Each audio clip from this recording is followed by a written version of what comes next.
তো হেই ভিউয়ার্স, কেমন আছেন সবাই? আশা করব সবাই ভালো আছেন। তো আজকে আমরা এক্সপ্লেন করছি রেড ক্লিফ মুভিটা। আর এই মুভিটা বানানো হয়েছে খুবই সুন্দর একটা গল্প নিয়ে। তো এই জন্য আমি বলবো ভিডিওটা শেষ পর্যন্ত দেখার জন্য, আর নয়তোবা অনেক কিছুই মিস করে ফেলবেন। তো চলুন কথা না বাড়িয়ে শুরু করি আজকের ভিডিও। তো এই গল্পের শুরুতে আমরা দেখতে পারি চীনের সবচেয়ে বড় নদী ইয়ানসিকে।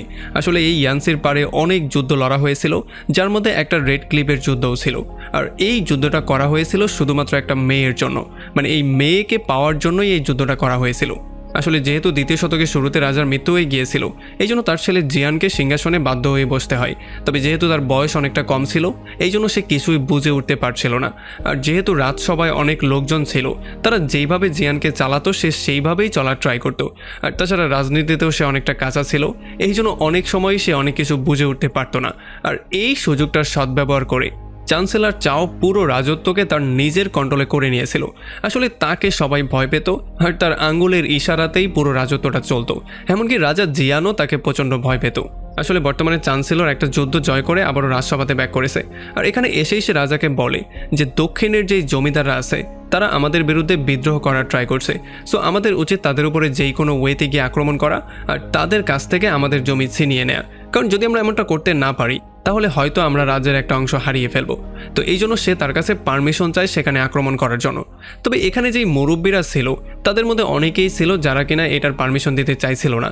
তারা পরামর্শ দিচ্ছিল এমনটা করা মোটেও উচিত হবে না, ব্যাপারটাকে কথাবার্তার মাধ্যমেই সমাধান করা উচিত। আর তাছাড়া তারা এটাও বলে যে দক্ষিণ থেকে এমন কোনো খবর আমরা এখন পর্যন্ত পাইনি যেটা আমাদের কাছে সন্দেহজনক মনে হতে পারে। তাছাড়া আপনি কেন সেখানে গিয়ে আক্রমণ করবেন সেটা সম্পর্কেও আপনার উদ্দেশ্য পুরোপুরি ক্লিয়ার না। আর তাছাড়া যেহেতু বারবার যুদ্ধ হচ্ছিল, এই জন্য আমাদের সৈন্যরাও এখন অনেক ক্লান্ত হয়ে আছে, এই জন্য তারা কোনোভাবেই পারমিশন দিতে চাইছিল না। তবে আসলে চ্যান্সেলর চাও কারো কথায় পাত্তা না দিয়ে তার সৈন্য নিয়ে সোজা 1000 মাইল লম্বা জার্নি ক্রস করে সোজা চলে আসে দক্ষিণের রাজাদের উপরে আক্রমণ করার জন্য। আর যেহেতু সে 8 লাখ যোদ্ধার বিশাল বড় একটা বহর নিয়ে এসে হাজির হয়েছে, এই জন্য কোনো জমিদারের পক্ষেও সম্ভব ছিল না এত বড় বাহিনীকে ফেস করার। এই জন্য দক্ষিণের রাজা লিউবে তার সমস্ত লোকজনকে সেভ করার জন্য পাশের রাজ্যের সমস্ত লোকজনকে সেফলি পাঠিয়ে দেওয়ার অর্ডার দিয়ে দেয়। আর এরপর সে মাত্র কয়েক হাজার সোলজার নিয়ে চলে আসে এত বড় বাহিনীকে ফেস করার জন্য। তবে যখন এখানে তারা ফাইট করছিল, তখন চ্যান্সেলর দূর থেকে লিওর কিছু সোলজারদেরকে দেখে আফসোস করা শুরু করে, কারণ তারা এটা খুব ভালো করেই জানতো যে তাদেরকে এই যুদ্ধে হারতে হবে। তারপরেও তারা এমন করে ফাইট করছিল যেন তাদের জীবনের কোনো পরোয়াই নেই। এই জন্য সে চিন্তা করে যে এমন সোলজার আমার কাছে কেন নেই। আর এরপর সে চিন্তা করে যখন আমি পুরো দক্ষিণ দখল করে ফেলবো, তখন এই সোলজাররাও আমারই হয়ে যাবে, আর তারা হয়তো আমার ইশারাতেই নাচানাচি করবে। তবে আমরা দেখতে পারি যেহেতু লিওর ওয়াইফের মৃত্যু হয়ে গিয়েছিল আর তার অনেক সোলজারেরও মৃত্যু হয়ে গিয়েছিল, এই জন্য বাধ্য হয়েই লিউকে এই যুদ্ধ হার স্বীকার করতে হয়। এরপরে যখন লিউ তার পরামর্শকদের সাথে মিটিং করছিল, তখন লিউ তাদেরকে বলে যে চাও এখন আমাদের রাজ্য দখল করার পরে যেই কোনো ওয়েতে তার রাজ্যকে আরও বাড়াতে চাইবে। সে গিয়ে পাশের রাজ্যতে যেই কোনো ওয়েতে আক্রমণ করবে আর সেগুলোকেও দখল করার ট্রাই করবে। কিন্তু আমাদের যতদিন জীবন আছে আমরা কোনোভাবেই চাওয়ের ইশারাতে নাচতে পারবো না। আর তখন আমরা দেখতে পারি তার একটা পরামর্শক বলে যে অবশ্যই চাও গিয়ে পাশের রাজ্যতে আক্রমণ করবে, আর আমাদের গিয়ে সানকাওয়ের কাছ থেকে সাহায্য নেওয়া উচিত, কারণ সানকাওয়ের রাজ্য গিয়েও সে আক্রমণ করতে পারে। তবে তখন লিউ তাকে কোয়েশ্চেন করে যে সানকাওকে এতটাও কেপেবল যে সে চাওকে ফেস করতে পারবে। তবে তখন সে বলে যে সানকাওয়ের পূর্বসূরীরা অনেক বছর ধরে এখানে শাসন করে আসছে, আর তাদের কাছে অনেক ভালো মাত্রার সৈন্য আছে। আর যেহেতু তারা দক্ষিণের সমস্ত জায়গার সাথে খুব ভালো করেই পরিচিত, এই জন্য তারা খুব সহজেই চাইলে যুদ্ধটা উইন করতেও পারে।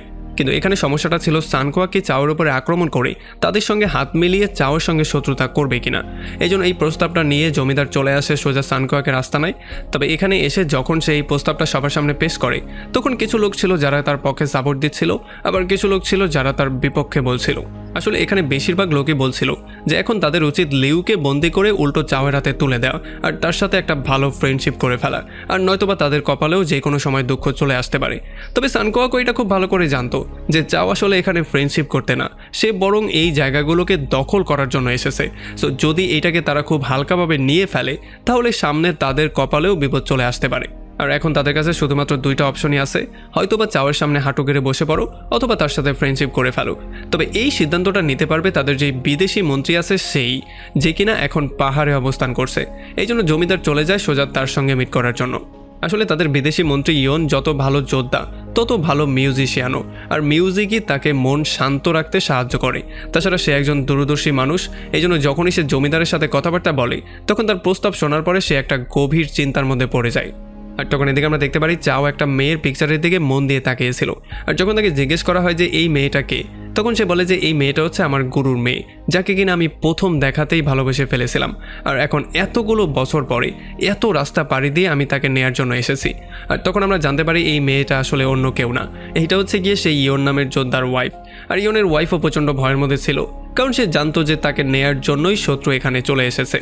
আসলে উত্তর থেকে যেই সৈন্যরা দক্ষিণে আক্রমণ করার জন্য এসেছে তারা সবাই মাটিতে যুদ্ধ করাতে এক্সপার্ট হলেও তারা পানিতে যুদ্ধ করতে পারতো না। কিন্তু যেহেতু তাদের সংখ্যা অনেক বেশি ছিল, এই জন্য দক্ষিণেরও কিছু জমিদার প্রচণ্ড ভয় পেয়ে তাদের সঙ্গে হাত মিলিয়ে নিয়েছে, যাদের মধ্যে 2টা জমিদার ছিল যাদের কাছে নৌ সেনাও ছিল। আর এই নৌ সেনা নিয়ে এখন চাও হয়ে গেছে আরও বেশি শক্তিশালী। আর এই জন্য ফাইনালি সেই দিনটাও চলে আসে যেই দিন চাওয়ের পত্র সান কোয়ান পর্যন্ত চলে আসে। আসলে এখানে স্পষ্ট লেখা ছিল তাদের এখন আত্মসমর্পণ করা উচিত। তবে যেহেতু সান কোয়ানের অনেক পুরুষরাই এখানে রাজত্ব করেছে আর এখনও তারা এখানে রাজত্ব করছে, এই জন্য এই জিনিসটা মেনে নেওয়া তার জন্য ছিল খুবই ডিফিকাল্ট। এই জন্য সে ইয়নকে চিঠি লিখে জানিয়ে দেয় যাতে করে সে তার সমস্ত সোলজারকে এক জায়গায় করে প্রতিপক্ষকে ফেস করার জন্য ফুললি রেডি হয়ে যায়। আর আমরা দেখতে পারি ইয়নও এমনটা করা শুরু করে। তবে সে লিউবের সাথেও হাত মিলিয়ে ফেলে, সে চলে আসে লিউবের সাথে মিট করতে তার সঙ্গে চুক্তি করার জন্য। তবে এখানে এসে সে দেখতে পারে যদিও যুদ্ধের মধ্যে তাদের অনেক বেশি ক্ষতি হয়ে গেছে, তবে এখন পর্যন্ত তারা সবাই স্ট্রংলি একসাথে দাঁড়িয়েছিল। এখানে তাদের সবাইকে দেখার পরে ইয়ান প্রচণ্ড শক্ট হয়ে যায়, কারণ সে দেখতে পারে এখানে উঁচু উঁচু পদে যারা আছে তারা খুবই সিম্পল লাইফ লিড করছিল। কেউ আছে যারা বাচ্চাদেরকে প্র্যাকটিস করাতে গিয়ে একেবারে ধুলো ময়লা একাকার হয়ে গিয়েছিল। আর তাছাড়া রাজা লিউ নিজেও এখানে বুনাবুনির কাজ করছিল। এই সমস্ত ব্যাপারগুলোতে সে খুবই ইমপ্রেসও হয়ে যায়। আসলে এখানে যেহেতু লিওর কাছে মাত্র 3000 সোলজার ছিল, এই জন্য তারা সবাই ডিপ্রেশনে ভুগছিল। তারা জানতোই না যে এত ভারী মাত্রার সোলজারদেরকে তারা কি করে হারাতে পারবে। এই জন্য ইয়ন তাদের সবাইকে একটা এক্সাম্পল দেখায়। সে একটা লাঠি নিয়ে যখন প্রেশার দেয় তখন লাঠিটা 2 টুকরো হয়ে যায়, তবে যখন অনেকগুলো লাঠি নিয়ে প্রেশার দেয় তখন আর সেই লাঠিগুলো ভাঙে না। এই জন্য সে বলে যে যদি আমরা একজোট হয়ে যাই তাহলে আমরা একসাথে অনেক বেশি সোলজারদেরকেও হারাতে পারবো। আর তখন এদিকে আমরা দেখতে পারি চ্যান্সেলর চাও একটা পার্টির আয়োজন করে যেখানে কিছু মেয়ে ডান্স করছিল। যেখানে মেইন যেই মেয়েটা ডান্স করছিল তার মধ্যে সে তার প্রেমিকাকে দেখতে পাচ্ছিল। মানে সে এতটাই পাগল হয়ে গিয়েছিল যে প্রত্যেকটা মেয়ের মধ্যে সে তাকেই দেখতে পাচ্ছিল। আর তখন একটা দূত সানকোয়ান থেকে তার চিঠির উত্তর নিয়ে আসে, যেটা কিনা পুরোপুরি খালি ছিল। এটা দেখার পরে সে একটু শকটি হয়ে যায়, কারণ এই জিনিসটা এইটা মিন করছে যে সে লিখে সময়গুলো নষ্ট করতে চায় না, সে যুদ্ধের জন্য ফুললি প্রিপারেশন নিয়ে ফেলেছে। আর সে জানতে পারে ইয়ন অলরেডি লিওর সাথে চুক্তি করে নিয়েছে আর তারা দুজন এক হয়ে তার বিরুদ্ধে যুদ্ধ করার প্রিপারেশন নিয়েছে। আসলে যেহেতু চাও এখন পর্যন্ত কোনো যুদ্ধে হারেনি, এই জন্য সেই জোটটাকে একেবারে পাত্তাই দিচ্ছিল না। যদিও তার সহকর্মীরা তাকে বারবার করে বলছিল যে এই জোটটা একটা শক্তিশালী জোট, তারা যেই কোনো কিছু করতে পারে, তাদেরকে এত হালকাভাবে নেয়ার কোনো সুযোগ নেই।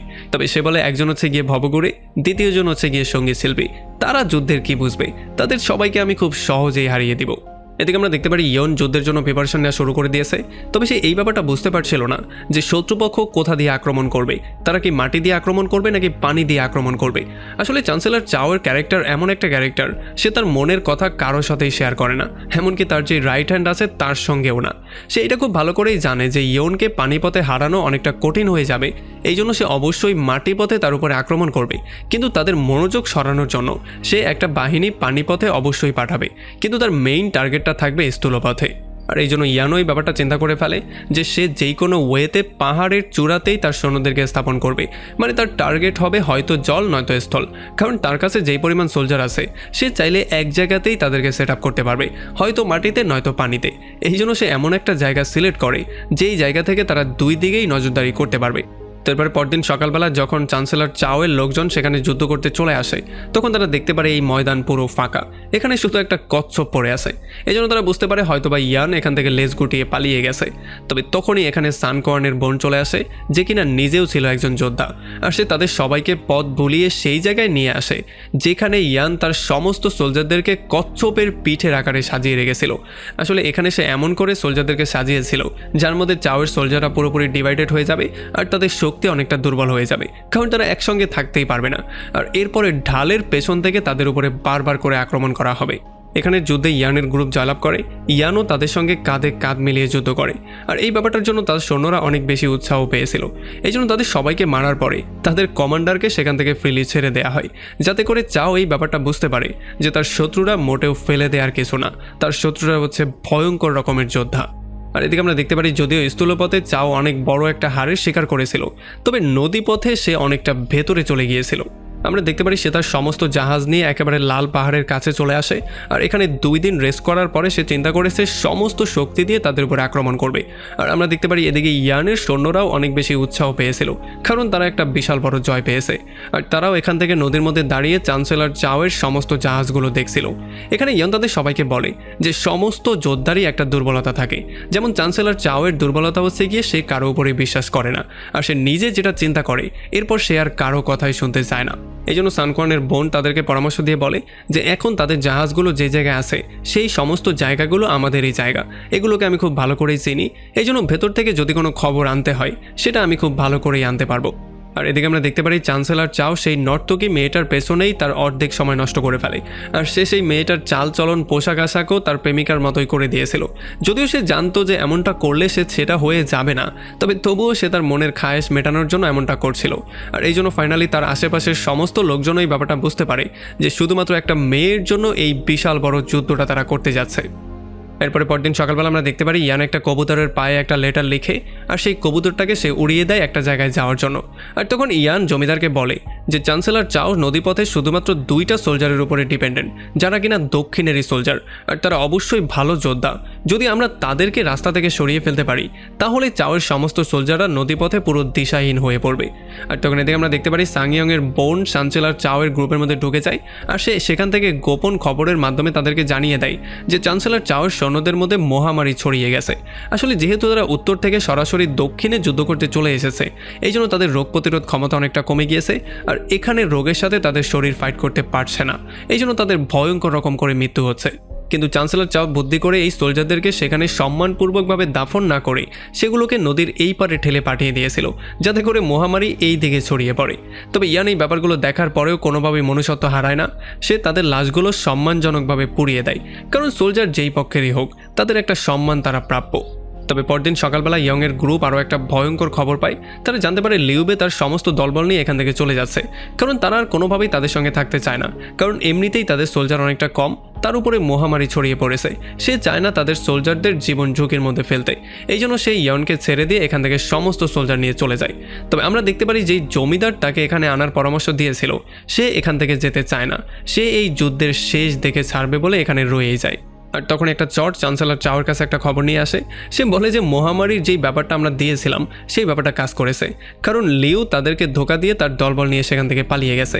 এটা শোনার পরে চ্যান্সেলর চাও অনেক বেশি হ্যাপি হয়ে যায় আর সে দ্বিতীয় চালটা চালে।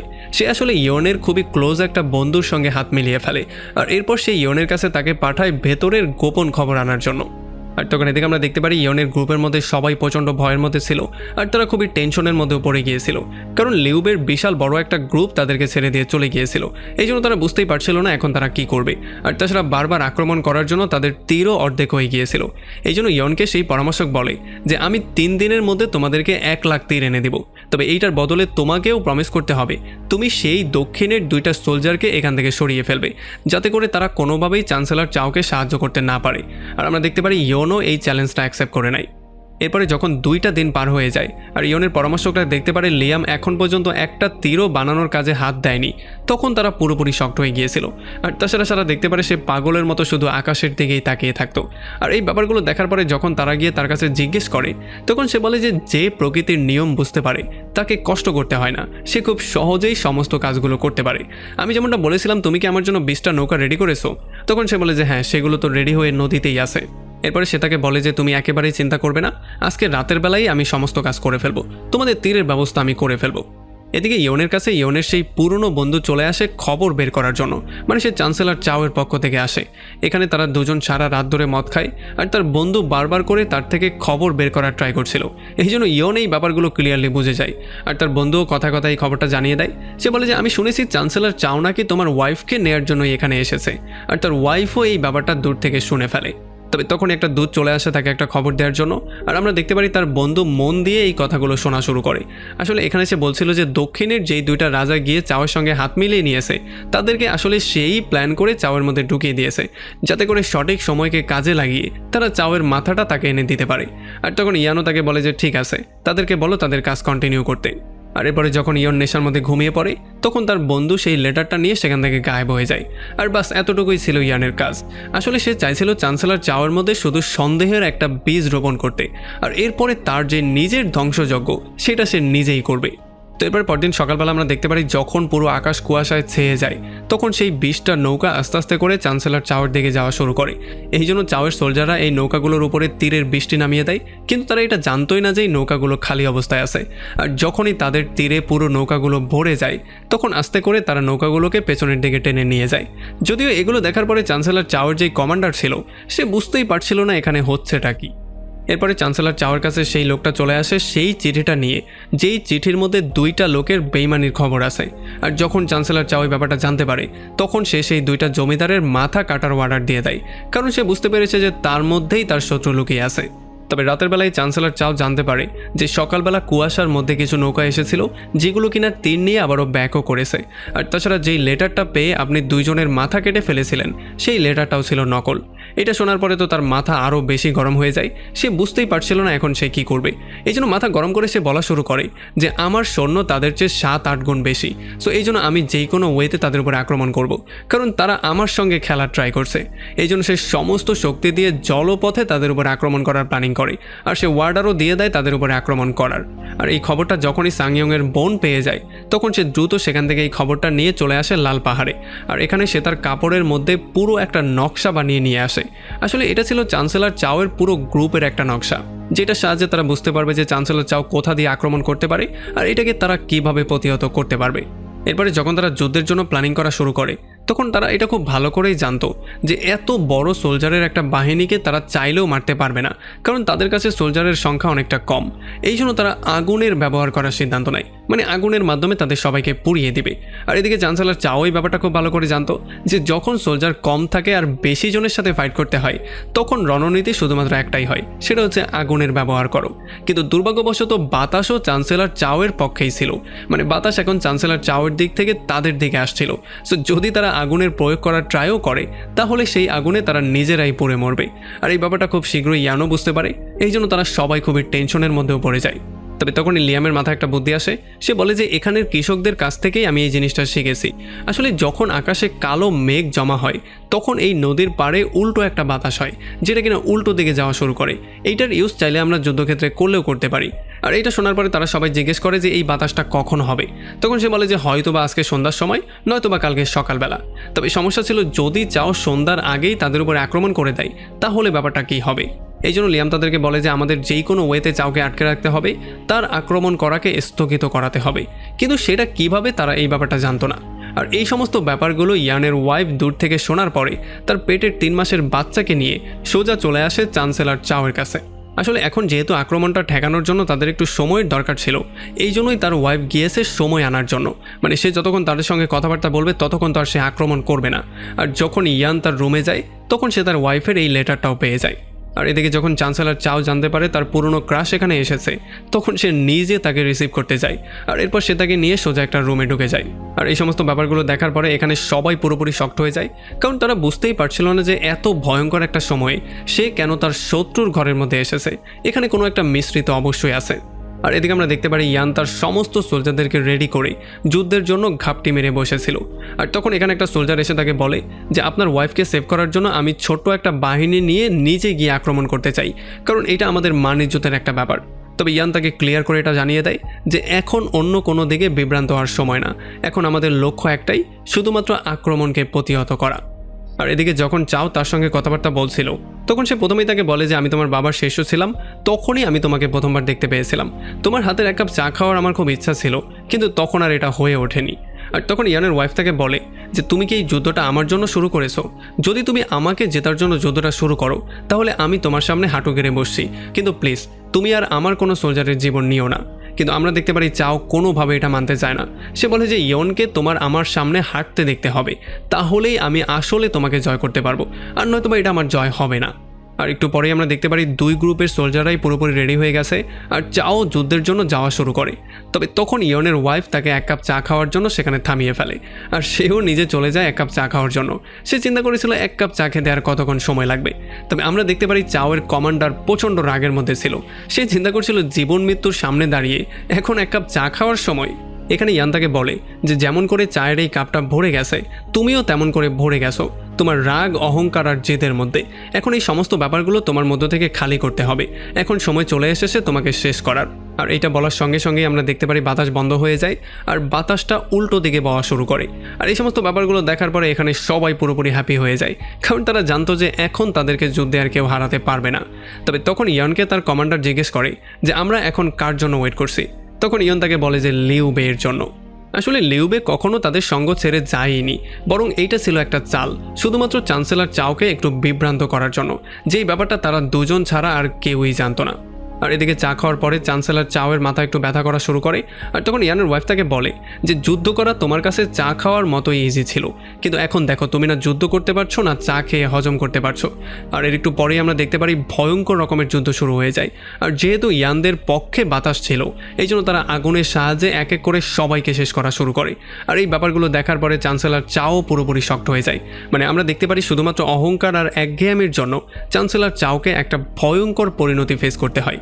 আর এমন করেই এই ভয়ঙ্কর যুদ্ধটা ইয়ান জয় করে ফেলে। তার ওয়াইফও এখানে তাকে অনেক বেশি সাহায্য করে। তার বাকি যেই সোলজাররা ছিল তারা তো তাকে সাহায্য করেছিলই। আর এমনই একটা ইন্টারেস্টিং পয়েন্টে এই পুরো মুভিটা এখানেই শেষ হয়ে যায়। তো আমাকে কমেন্ট করে জানান কেমন লাগলো ভিডিও। যদি ভালো লাগে তাহলে অবশ্যই একটা লাইক করবেন। আর যদি এখনও আমাদের চ্যানেলটা সাবস্ক্রাইব করে না থাকেন তাহলে প্লিজ করে ফেলুন। তো আমাদের দেখা হবে অন্য কোনো ভিডিওতে অন্য কোনো একদিন। Till then, take care.